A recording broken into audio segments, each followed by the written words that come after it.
ఈ పెళ్లి ఎట్ట చెయ్యాలో ఏ నలుగు నీకు పెట్టాలో ఆ సుక్క నెట్ట సూపాలో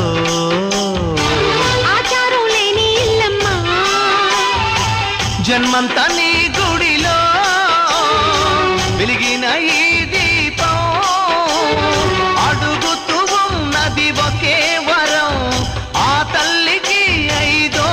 తనం గంగమ్మ